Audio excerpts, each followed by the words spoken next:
Salut, ça va?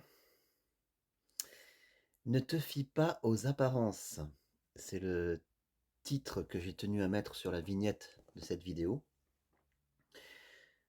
C'est vraiment la leçon qu'il va falloir, retenir de tout ce que je vais dire dans cette vidéo. Je ne sais pas combien de temps elle va durer, peut-être, 1/2 heure, peut-être un peu moins, peut-être un peu plus, j'en sais rien. Si c'est trop pour toi, que tu as pas beaucoup de temps, je t'invite à aller directement à la fin de la vidéo, je sais pas, les 5 ou 10 dernières minutes. À mon avis, c'est là que je vais dire, le plus important, ce qu'il faudrait retenir, en fait. Sinon, ben, on va parler de ce que j'avais promis, hein, les fameuses bêtises, de Pierre et Gérald. Donc c'est décryptage Pierre et Gérald et on va en parler maintenant. Dr. Jones. Mhm. Pour commencer, hem, peut-être que, sait-on jamais, heu, tu es tombé sur cette vidéo un peu par hasard et tu ne sais même pas qui est Pierre, enfin qui sont Pierre et Gérald. C'est possible, hein. Donc dans ce cas, je te donne quelques infos. Pierre et Gérald, ce sont 2 éveillés, hein. Je me permets d'employer ce terme, éveillé, même si ça accroche parfois chez certains. C'est pour la simplicité de langage que j'emploie ce terme, hein. Il est bien clair que personne ne s'éveille et cetera. On va pas rentrer dans ces détails aujourd'hui. Donc Pierre et Gérald, ben, si tu veux, ce sont les 2 éveillés les plus connus, de l'internet francophone. Moi, je vais le dire comme ça. Si par exemple tu tapes, Pierre, enfin tu tapes éveil spirituel dans ta barre de recherche YouTube, il y a de très fortes chances que parmi les premières vignettes qu'on t'affiche, tu tombes, sur Pierre et Gérald. Voilà. Je pense pas me tromper en disant que ce sont vraiment les plus connus. C'est pas les seuls, hein, il y en a d'autres qui sont très, très connus parmi les éveillés, francophones. Mais Pierre et Gérald, c'est le haut du panier. Voilà, on va le dire comme ça. OK. Pierre, c'est Pierre Leray-Guillemet et Gérald, c'est Gérald Ben Merzoug. Voilà, pour les noms de famille. Pourquoi Pierre et Gérald? Bah, parce que, on a l'habitude de les voir ensemble. Ils font beaucoup de rencontres, de partages, de satsang, ensemble. Donc ils sont invités ensemble, ils sont un petit peu inséparables. Heu Tu verras tout à l'heure que je vais te montrer des extraits où Pierre est tout seul, mais c'est quasiment exceptionnel, hein. Sinon, on les voit toujours ensemble. Pierre a l'habitude de s'exprimer davantage que Gérald, mais bah, ça n'a pas beaucoup d'importance. Quand c'est l'un qui parle, l'autre, confirme. Quand c'est l'autre qui parle, le premier confirme.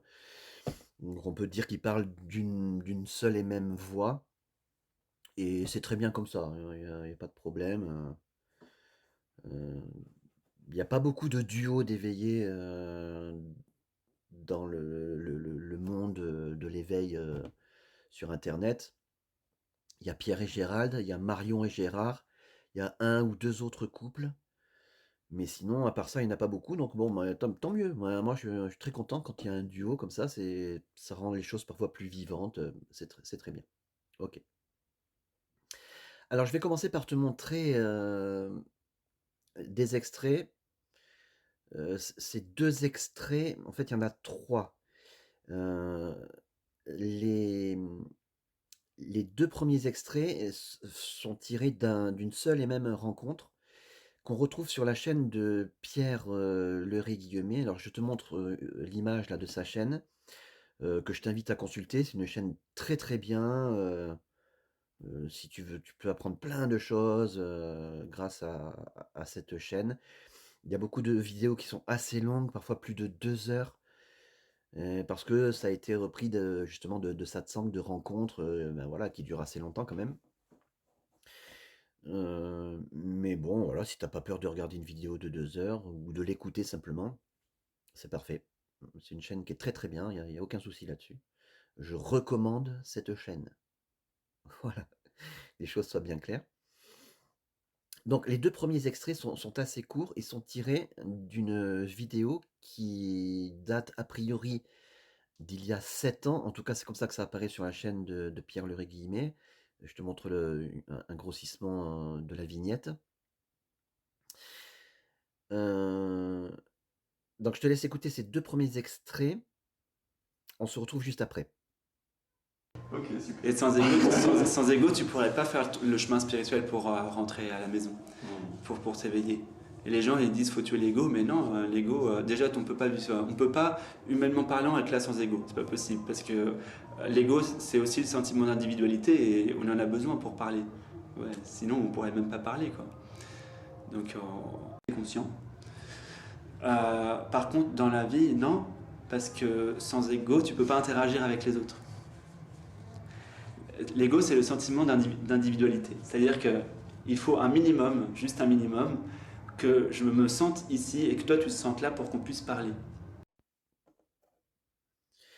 Voilà. Alors, maintenant je bascule sur un 3e extrait qui, pareil, sur la chaîne de Pierre Leray-Guillemets, semble avoir été, la scène semble dater d'il y a 7 ans. En tout cas, c'est indiqué comme ça sur la chaîne et a priori, c'est pas longtemps après, parce que tu peux remarquer que Pierre, porte le même polo avec le col en V. Voilà. Donc retiens bien, ce qu'il a dit dans les 2 premiers extraits et écoute bien maintenant ce qu'il dit dans ce 3e extrait. Ça a été appris en fait, ça a été, depuis l'enfance, ça a été rajouté. Tu parlais de l'ego. En réalité, je vais te dire, il y a pas d'ego. Vraiment. Hein. Bon, je vais employer le mot ego pour qu'on se comprenne, ouais, mais réellement, il y a pas d'ego. L'ego, c'est vraiment juste ce qu'on appelle ego. Euh, c'est des pensées, quoi. C'est qu'une pensée. Alors, qu'est-ce que tu en penses? Est-ce que tu vois une contradiction dans les propos de Pierre Leray-Guillemets? Oui, enfin, moi je vois une contradiction. Mais, tu vois, c'est pour ça que j'ai mis, «Ne te fie pas aux apparences» dans la vignette de ma vidéo.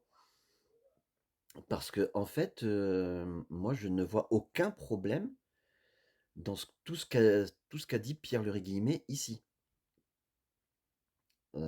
Ça, c'est pas du tout il n'a pas du tout dit de bêtises dans tout ce qu'on vient d'entendre. Tout est OK. De mon point de vue, en tout cas, tout est OK.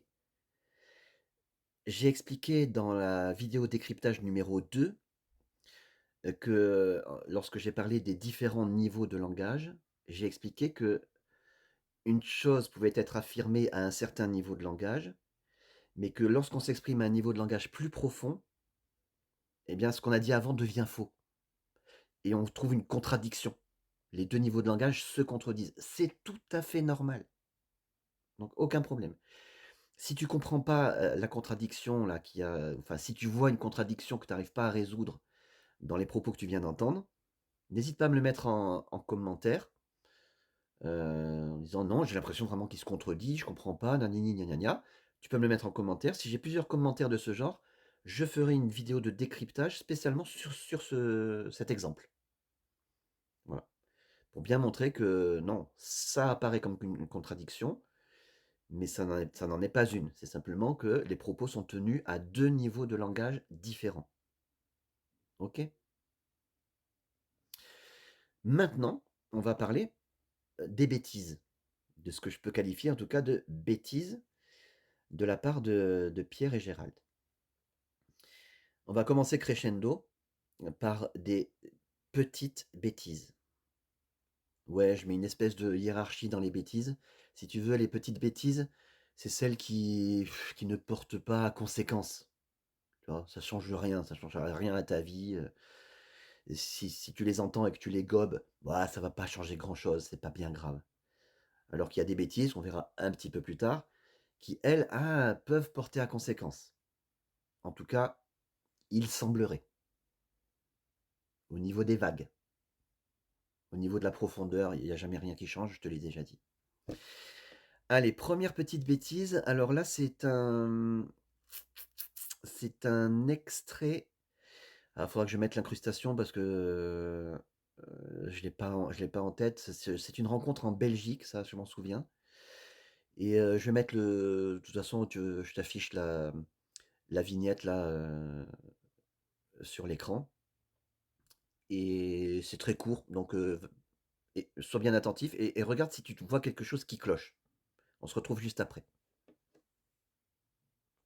On dire, par exemple, Jeff Foster, un Américain, puis je crois que ça lui arrive à 21 ans, puis d'un coup, il voit une chaise, et puis il dit, j'ai vu la chaise et j'ai compris que tout était là. Alors? Tu as trouvé quelque chose de, qui cloche? Quelque chose de bizarre? Alors je vais te le dire, heu, l'événement dont Pierre Guillemets parle là, donc l'éveil de Jeff Foster avec sa chaise, bon, bah, c'est pas quand il avait 21 ans. Si tu fais des recherches, moi j'ai fait des recherches, j'ai trouvé 2 sources d'informations assez fiables, mais qui concordent pas. Il y en a une qui dit que c'était à 24 ans et l'autre qui dit que c'était quand il avait 26 ans. OK, c'est pas 21 ans. Comme je te l'ai dit, on s'en fiche un peu, ça n'a pas beaucoup d'importance. Deuxième chose, contrairement à ce que dit Pierre Guillemets ici, Jeff Foster n'est pas américain. Il est anglais. Il est né à Londres, il a vécu en Angleterre, il a fait ses études à Cambridge, donc en Angleterre, il n'a jamais été américain. Arrêtez avec ça. J'ai déjà eu un commentaire sous une de mes vidéos, pareil, «Ah, un américain, gna gna gni». Il n'est pas américain. OK. Ça aussi, on s'en fiche. Ça change rien à ce que dit Pierre Guillemets. Voilà, c'est juste une information comme ça et qui est subsidiaire. La seule chose à retenir ici, première chose à retenir, c'est que tu peux t'appeler Pierre Guillemets et dire des choses qui sont fausses. Voilà, mine de rien, ça peut arriver. Voilà, tu qu'à faire une recherche si tu ne me crois pas sur Jeff Foster, américain, anglais, voilà, c'est très facile à vérifier. OK. Petite bêtise qui ne porte pas à conséquence. Si tu entends ça, que tu gobes en disant ah, en te mettant à croire que, voilà, Jeff Foster est américain, tu vas répéter ça à qui veut l'entendre et qu'il s'est éveillé à 21 ans, tout ça c'est faux. Tu vois, tu vas répéter des bêtises que tu t'es mise à croire parce que tu les as entendues de la part de quelqu'un qui est censé être fiable, que tu t'imagines être fiable et ne pas pouvoir dire de bêtises. Si, il peut dire des bêtises. OK, tout le monde peut en dire, moi, tout le monde. Ramana Maharshi, Bouddha peut dire des bêtises. Ce sont que des personnages, des vagues. OK. Ne nous énervons pas. Allez, une deuxième petite bêtise. On se retrouve juste après. Pareil, je précise, c'est dans la même rencontre en Belgique. On se retrouve juste après. Mais tout le potentiel est là, par contre, dès le début, tout est là. C'est comme la toute petite graine de figuier qui fait la taille d'une graine de... Vous avez déjà vu une graine de figue? Ça fait la taille d'une pointe d'aiguille. Et dans cette toute petite graine de rien du tout, il y a un arbre qui fait 50 mètres de diamètre, quoi, au final. Donc tout est là, en fait. Est-ce que tu as entendu quelque chose qui cloche dans ces propos? Alors, je vais te le dire. Effectivement, la graine de figuier est minuscule. Ça, on est d'accord là-dessus. Par contre, quand, Pierre Guillemets déclare que cette graine devient un arbre de 50 mètres de diamètre, non, ça c'est pas non. Alors bien sûr, il parle pas du tronc. Souvent quand on parle du diamètre d'un arbre, on parle, du tronc. Il y a aucun arbre au monde sur la terre qui n'a jamais fait 50 mètres de diamètre au niveau du tronc, hein. J'ai regardé sur internet, le record, c'est 18 mètres de diamètre. C'est un truc énormissime, hein. Parce que si ensuite tu imagines le périmètre du tronc, tu multiplies par pi, hein, 3,14, voilà, 18 fois 3,14, tu imagines ce que ça peut faire, c'est énormissime. Non, le tronc d'un figuier, ça fait ça fait 20-30 centimètres de diamètre, pas plus. Donc c'est pas du tronc qui parle ici, ça doit être sans doute alors du feuillage, ce qu'on appelle le ramage, l'étendue des branches, voilà. Mais là encore, un figuier, je vais te montrer ce que tu peux trouver sur internet. Il suffit juste de faire une petite recherche sur Wikipédia, tu tapes figuier et tu t'aperçois que le figuier, en fait, il fait partie des petits arbres parce qu'en hauteur, il dépasse rarement les 5-6 mètres. Les plus grands figuiers arrivent jusqu'à 10 mètres, des espèces de figuiers géants qui font 10 mètres de hauteur. Mais en largeur, au niveau du ramage, c'est pareil, ça dépasse pas les 6-7-8 mètres, allez 10 mètres maximum. C'est énorme déjà, hein, pour un figuier qui ferait 10 mètres de diamètre, ce serait énorme.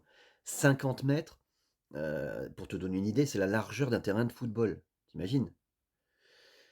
Alors, est-ce que ça existe des arbres qui font 50 mètres de diamètre, au niveau du ramage? Heu, oui, ça existe. Alors tu as les baobabs, tu sais, ces arbres géants là. Le record, c'est 45 mètres. Donc tu vois, même un baobab n'a jamais atteint 50 mètres de diamètre. Mais par contre, tu as le séquoia géant, de Californie. Voilà, c'est un record, tu un séquoia géant de Californie qui a atteint 65 mètres de diamètre. Si je dis pas de bêtises, je le dis de mémoire. Mais c'est un arbre qui fait 115 mètres de haut. Attention, hein, c'est pas un figuier qui fait 10 mètres maximum. Donc tu vois, il y a quand même des proportions à respecter. Donc voilà, un figuier qui fait 50 mètres de diamètre, ça n'existe pas, ça n'a jamais existé. Voilà. Maximum, je te dis, c'est 10 mètres pour un figuier. Et encore un figuier géant. Donc là aussi, petite bêtise qui ne porte pas à conséquence. Ça change rien à notre vie. Qu'un figuier fasse 50 mètres de diamètre ou 10 mètres. Ça change rien. Et ça change même rien au raisonnement tenu par Pierre Leray Guillemet. Le raisonnement est bon. Il aurait dit la même chose en disant que l'arbre, il finit par faire 10 mètres de diamètre. C'est OK, on aurait compris le raisonnement. Il y a pas besoin d'aller chercher 50 mètres. On a un peu la même chose, je fais une petite parenthèse ici, dans la Bible, dans les évangiles avec Jésus, qui parle du grain de sénévé. Dans certaines traductions, ils disent le grain de moutarde. Il dit que c'est la plus petite graine du monde et que ça devient un très grand arbre. Alors non, alors le grain de moutarde ou de sénévé n'est pas du tout la plus petite graine du monde, hein. Il y a des graines beaucoup plus petites que ça. Et ça ne devient pas non plus un arbre, géant où les oiseaux viennent se faire leur nid et cetera, non. Donc tout ça, c'est faux. Même Jésus dans la Bible, pour te dire, est capable de dire des bêtises. Alors, on peut pardonner quand même à Pierre le Guillemet et Gérald. OK, ça c'était les petites bêtises. Alors maintenant, on va passer à un degré un peu au-dessus avec, des choses qui là, à ce moment-là, oui, pourraient peut-être porter à conséquence. Alors je vais pas pouvoir te montrer les extraits parce que c'est des choses que j'ai entendues dans les vidéos de Pierre Lurie Guillemet. Je t'ai dit sur sa chaîne, il y a des dizaines de vidéos qui font souvent 1 heure et demie et plus de 2 heures. J'allais pas tout revisionner pour retrouver les extraits. Mais ceux qui, comme moi, ont écouté ces vidéos peuvent facilement confirmer mes dires et peut-être même retrouver, parfois les extraits, hein, s'ils les ont avec le timecode, n'hésitez pas, vous me mettez ça sous la vidéo, il y a pas de souci. Donc, ce qu'on peut remarquer chez Pierre Leray Guillemet, c'est que il est assez friand de mysticisme et de faits qu'on pourrait qualifier de surnaturels. Il aime bien ça. Comment que ça se fait? J'en sais rien. Je suppose que ça doit venir de son conditionnement. Faut pas oublier que quand Pierre et Gérald s'expriment en public, ou quand moi ici je le fais, c'est comme si, en tant que conscience, on on se manifestait sous la forme de vagues à la surface de l'océan, pour pouvoir communiquer avec d'autres vagues et notamment des vagues qui se prennent vraiment pour des vagues et qui ignorent qu'elles sont l'océan ou qui s'en doutent, mais qui ne l'ont pas encore réalisé. C'est pas quelque chose de vécu encore profondément pour ces vagues-là. Donc on s'exprime en tant que vague et en tant que vague, eh ben, on s'exprime avec des mots qui sont à moitié faux, ça j'arrête pas de le dire depuis le début. Et il y a aussi notre propre conditionnement qui entre en jeu. Par exemple, bah, si on est de culture française, on va pas commencer à s'exprimer en chinois. On va parler en français. C'est notre conditionnement. Voilà. Si on a eu l'habitude de commettre, enfin ouais, de s'exprimer en faisant des fautes de français, eh ben, tout éveillé qu'on est, on va parler en faisant des fautes de français. Ça fait partie de notre conditionnement. Par exemple, Gérald, il y a une faute de français qui fait régulièrement, qui me fait beaucoup rire parce qu'il y a aussi, quelqu'un que j'aime beaucoup, j'ai fait une chanson pour elle, Laura Maduro Laura Maduro. Ils font la même faute de français, elle et Gérald, ils disent: «Comme si que». C'est comme si que ceci, cela.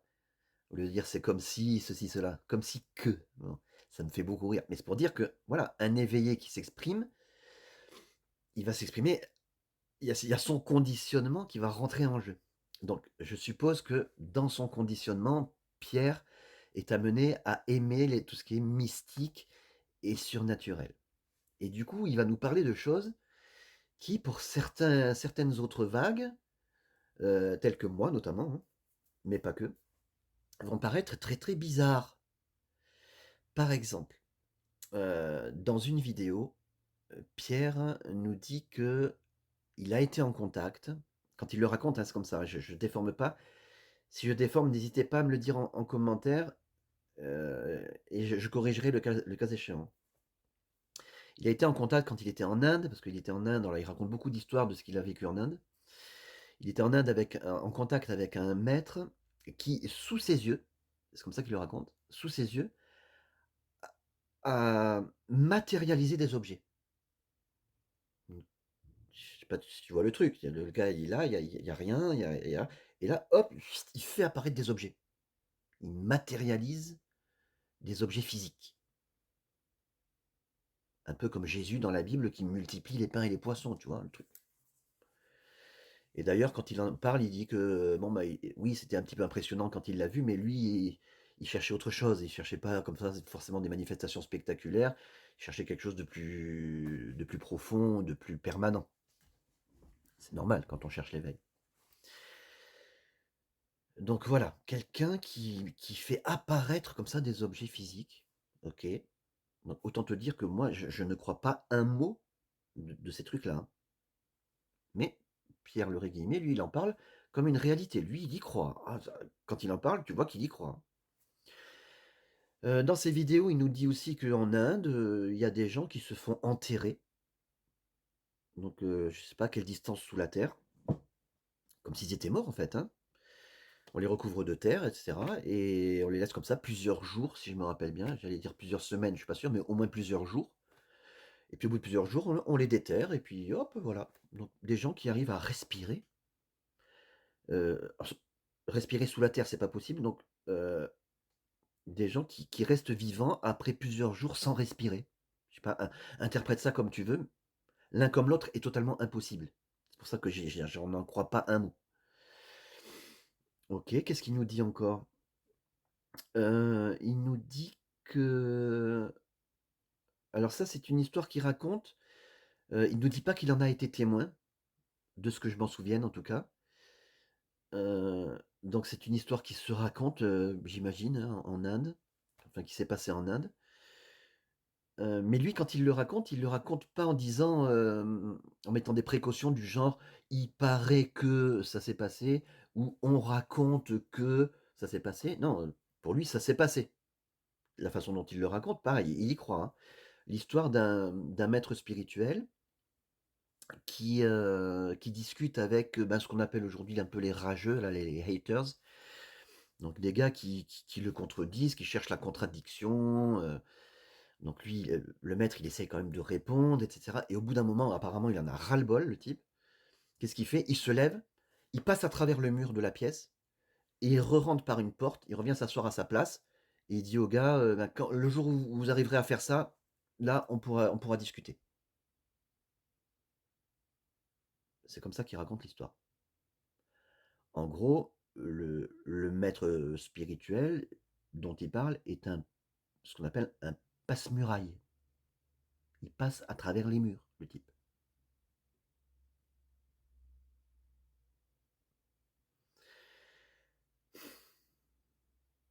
Tu vois, rien que d'en parler, ça doit se voir à la caméra, je pense. Il y a quand même un sentiment d'exaspération, tu vois? Rien que d'en parler. Alors bon, je le sens monter, je le vois venir, le sentiment d'exaspération et dès lors que je le vois, c'est comme ça se dissout, si tu veux. Mais c'est presque physique. C'est comme si mon corps lui-même réagissait rien que d'envisager des ce qui pour moi ne sont que des fables, si tu veux.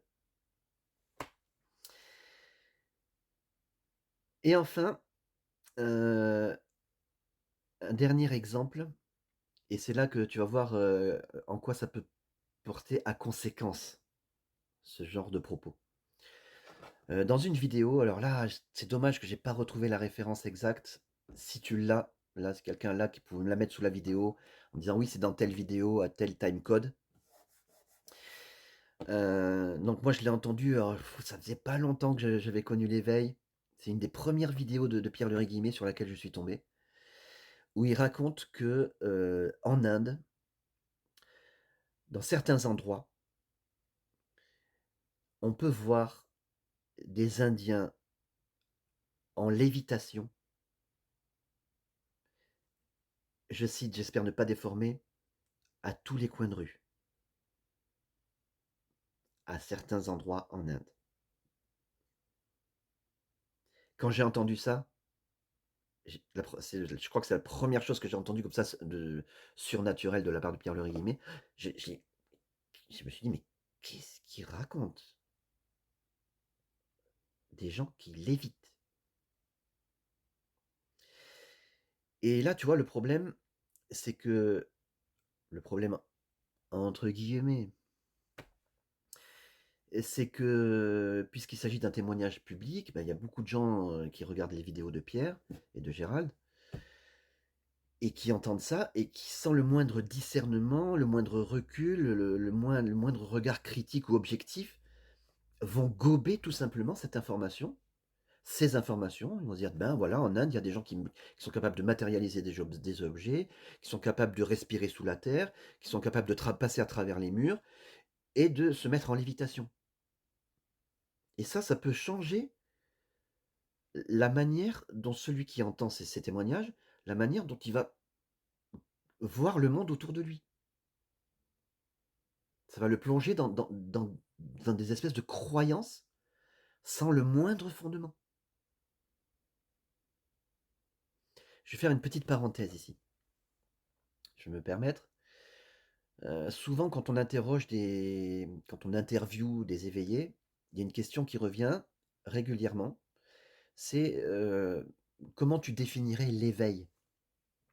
À chaque fois, la réponse est différente, hein, chaque éveillé aura sa propre réponse. Il y a 1000 façons de répondre à cette question: «Qu'est-ce que l'éveil?» Je dirais même que moi, si on me pose la question aujourd'hui, je vais répondre d'une certaine manière. Si on me la repose demain, je vais répondre d'une autre manière en fonction de mon humeur, du jour. Mais il y a quand même une une définition de l'éveil que je pourrais fournir, heu, parce qu'elle me tient à cœur, on va dire. Elle est très simple. De mon point de vue, l'une des meilleures définitions de ce qu'est l'éveil, c'est l'affranchissement de toute croyance. L'affranchissement de toute croyance. Affranchissement, tu peux mettre la libération, si tu veux. De mon point de vue, les croyances sont une sorte de prison mentale qu'on se construit soi-même, dans laquelle on s'enferme à double tour. Pour ma part même, je pourrais dire, que je me suis enfermé à triple tour puisque j'ai été très croyant, j'ai cru à des tas de bêtises pendant les 50 premières années de ma vie.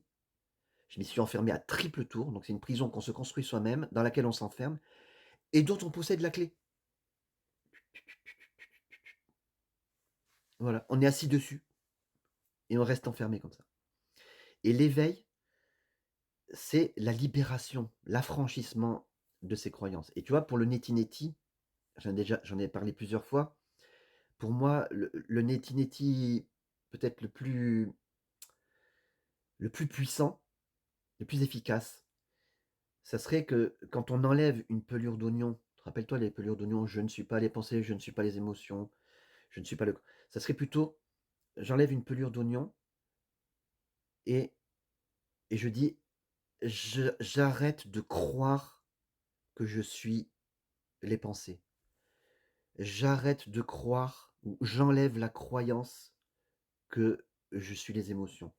J'enlève la croyance, tu vois? Je mets le mot croyance à chaque fois. J'enlève la croyance que je suis le corps. J'arrête de croire que je suis toute cette histoire que je me raconte au sujet de la personne que je crois être. Tu vois? J'arrête de croire, j'arrête de croire, j'arrête de croire. J'enlève cette croyance, j'enlève cette croyance, j'enlève cette croyance. Je m'affranchis de toutes ces croyances et à la fin, ce qui reste, voilà, ce que je suis réellement, ce que nous sommes tous réellement. C'est pour ça que j'ai un peu ce sentiment d'exaspération quand je vois que dans des enseignements, au lieu d'enlever les croyances, au lieu d'encourager l'interlocuteur à ôter des croyances, à s'en affranchir, on lui en rajoute. Ah, c'est ça, c'est ouais, ça m'énerve, ça m'énerve.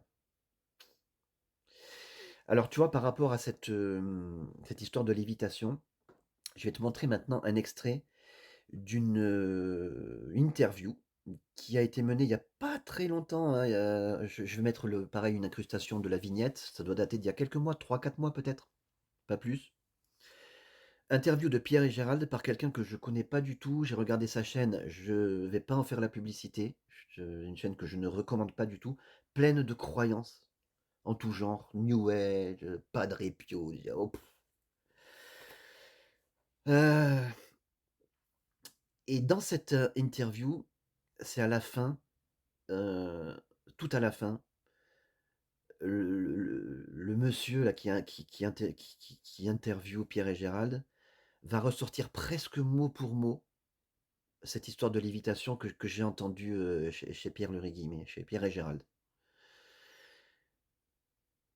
et bon, je te montre l'extrait, on en reparle juste après. C'est un peu ça. Oui, oui, oui. Et tu as raison, effectivement, en Inde, pour ceux qui n'ont jamais lu, je vous invite à lire Autobiographie d'un yogi de Yogananda. C'est assez intéressant de voir que Oui. ces phénomènes existent depuis toujours en Inde et sont acceptés, alors que nous, on se pose des questions, ils ne se posent pas de questions. Il y a des endroits, des vieux villages en Inde où quand on voit quelqu'un léviter dans la rue, ça n'étonne plus personne. Mais bon, en France, ça étonnerait du monde, hein. On chercherait où est le truc. À une certaine époque, en France, en Occident, les gens, il se passait tout ça autour des saints, hein. Il y avait des gens qui allaient voir plein de saints, il y avait Mm. plein de miracles, plein de choses, des lévitations, et on trouvait ça normal à une époque, hein. Oui, oui, oui, oui, oui, oui, oui, je suis C'est d'accord. drôle. Ouais. Ouais, non, mais...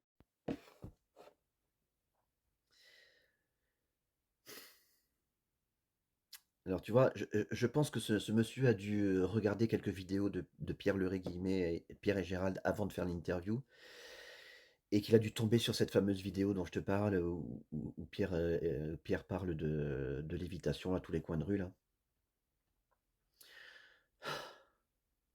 Alors tu vois les propos tenus, oui alors en Inde, dans des vieux villages, ça veut dire quoi ça? Il y a des villages vieux, il y a des villages, récents? Et si tu vas dans un village récent, non là les gens ils évitent pas. Non, non, il faut aller dans un vieux village. Ah ouais et puis sans doute que le village est tellement vieux que les gens n'ont pas de smartphone. Hein, parce que, bah, aujourd'hui, ben, tout le monde, hein, y compris en Inde, tout le monde a dans la poche un appareil photo et une caméra sous la forme d'un smartphone et comme par hasard, il y a personne pour filmer ces gens qui lévitent.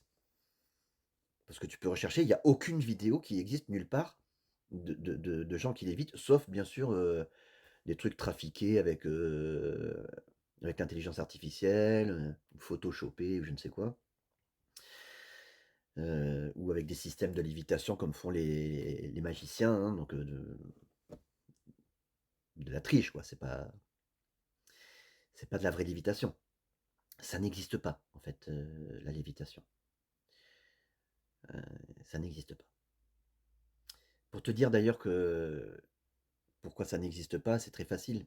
Donc si ça existait comme on le dit là, ça serait très facile à filmer, hein, si on pouvait en voir à tous les coins de rue ou même dans des vieux villages, hein, on va au sommet de l'Everest, on peut bien aller dans un vieux village en Inde pour filmer des gens qui lévitent, soi-disant.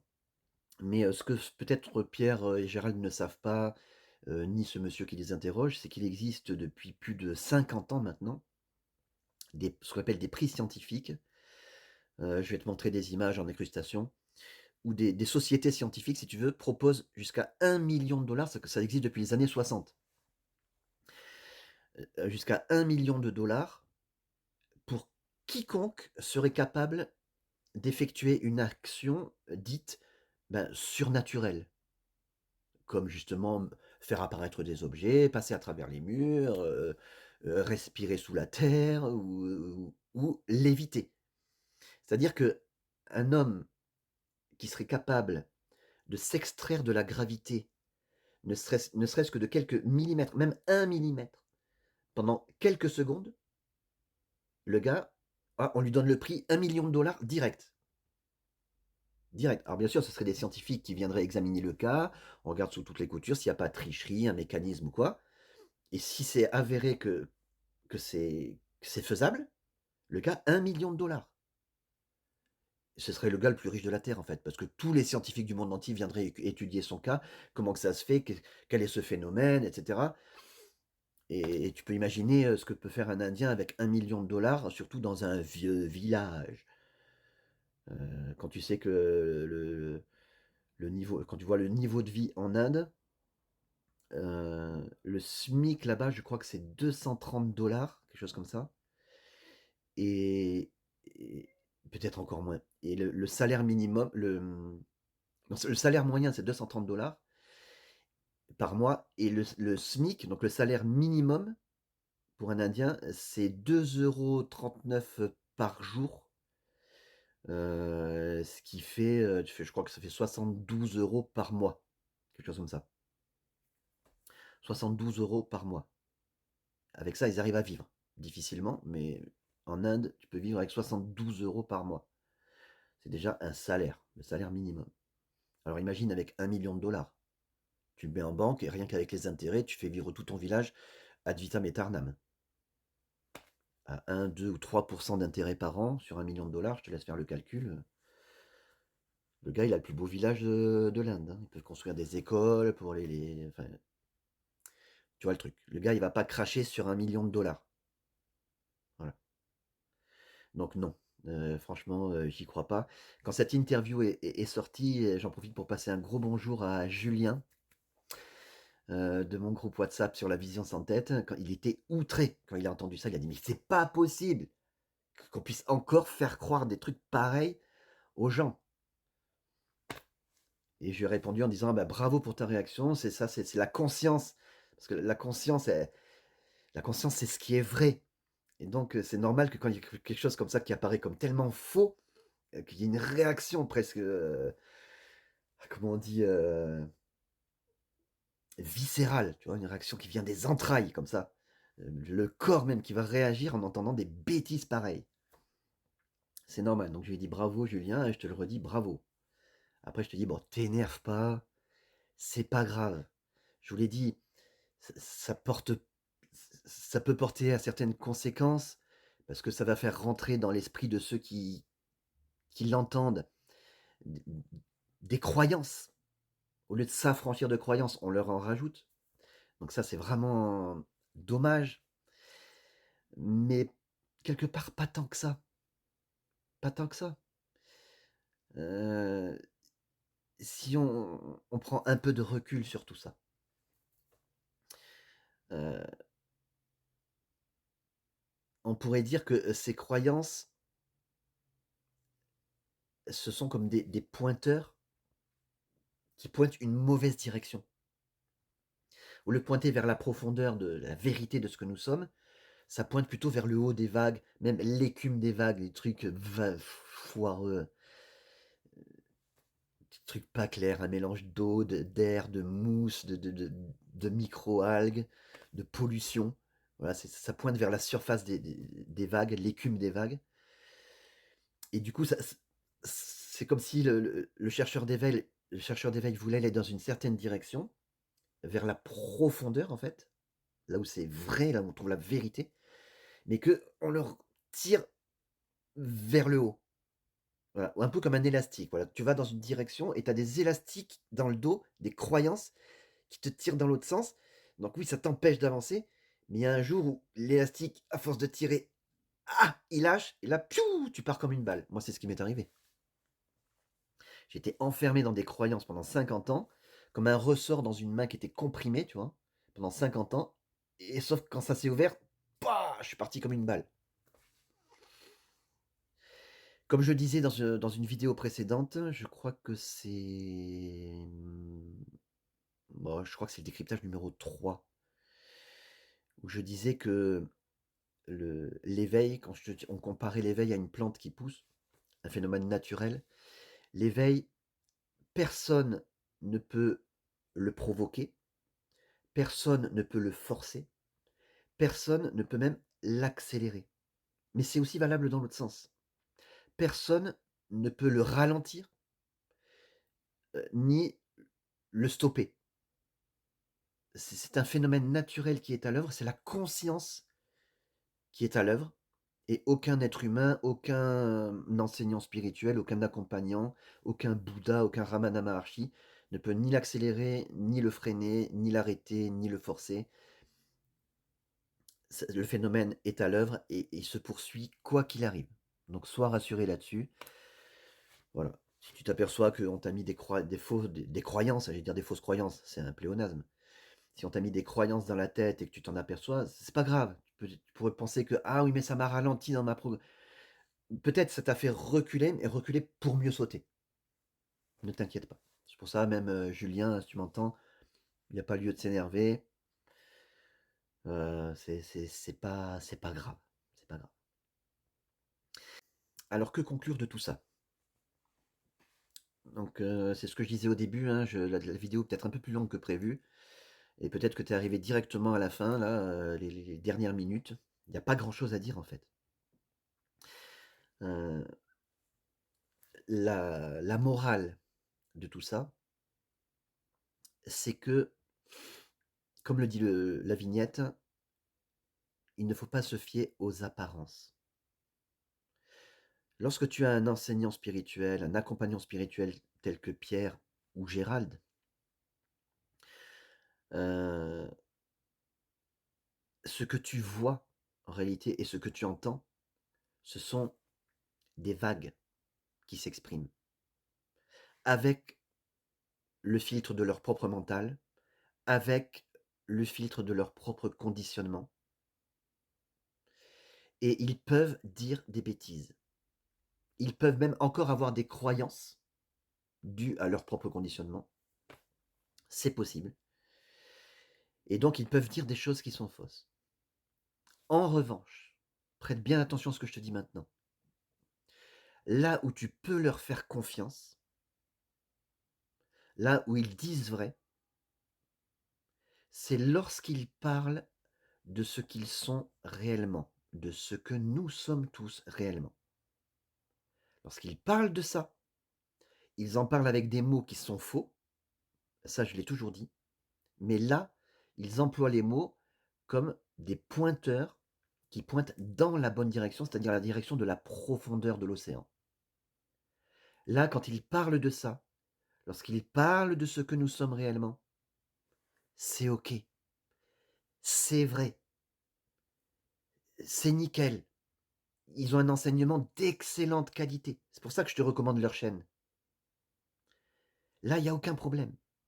Par contre, lorsqu'ils commencent à parler de ce qui se passe à la surface de l'océan, là, au niveau des vagues, de ces histoires de mystique, et cetera, ça, c'est pas du tout ce que nous sommes réellement. D'ailleurs, il le dit souvent, Pierre-Louis Guillemet, et Gérald aussi, il parle de ce qui est relatif, il parle de l'absolu et du relatif. Je ferai une vidéo sur l'absolu et le relatif. Ça aussi, c'est une grosse blague. Enfin, ça dépend à quel niveau de langage on parle. En gros, dès lors qu'on parle d'absolu, il n'y a pas de relatif. Sinon, l'absolu n'est plus absolu. Je sais pas si tu vois le raisonnement. L'absolu, ça englobe tout. Il n'y a pas l'absolu et le relatif. Le relatif est automatiquement inclus dans l'absolu. Je t'en reparlerai un jour. Donc voilà, quand Pierre et Gérald parlent de choses qui concernent les vagues à la surface de l'océan, donc le domaine relatif, on va le dire comme ça quand même, domaine relatif, ça leur arrive de pointer justement vers la surface de l'océan, vers les vagues, au lieu de pointer vers ce que nous sommes réellement, l'océan tout entier. Ça leur arrive. C'est à toi, toi là, le chercheur d'éveil, d'user de ton propre discernement, de te dire: «Attends, de quoi il parle là? Est-ce qu'il parle de ce que nous sommes réellement ou est-ce qu'il nous parle de choses de ce monde relatif?» Voilà, s'il te parle de choses de ce monde de relatif, de ce qui se passe en Inde, dans les ashrams, dans ceci, dans cela, le figuier, Jeff Foster, Marthe Robin, Sainte Thérèse de Lisieux, c'est bidon. Tout ça, c'est bidon. C'est la surface des vagues et même parfois l'écume qui est à la surface des vagues. C'est pas ça qui va t'amener dans la bonne direction. C'est pas grave, quand tu entends des choses comme ça, bah, tu attends. Moi, c'est ce que je fais, hein, quand je les écoute. J'attends, je dis: «Quand est-ce qu'il va parler de ce que nous sommes?» «Ah, ça y est, il en parle». Et là, j'écoute. Là, ça m'intéresse. Et tu peux faire pareil. Voilà. C'est tout ce que j'avais à dire. Les apparences, c'est la surface des vagues. Et c'est pas à ça qu'il faut te fier. Fie-toi à ce qui est à l'intérieur, qui ne se voit pas, mais qui se vit. C'est à ça qu'il faut que tu te fies. Je te remercie pour ton attention, pour ton écoute. Je vous remercie tous. J'espère n'avoir choqué personne. Tout ce que je dis est vérifiable. Il n'y a pas de souci. Merci pour votre attention. N'hésitez pas à mettre des commentaires, même si c'est des commentaires qui pourraient être jugés désagréables, ça ne me dérange pas du tout, sachez-le. Si vous avez des questions, vous pouvez les poser. Et voilà, je vous dis à je sais pas de quoi je vais parler dans ma prochaine vidéo, je ne sais pas encore, mais c'est pas grave, ce sera la surprise. Ça sera un décryptage, ça c'est sûr. Et en attendant, je vous dis à très, très bientôt.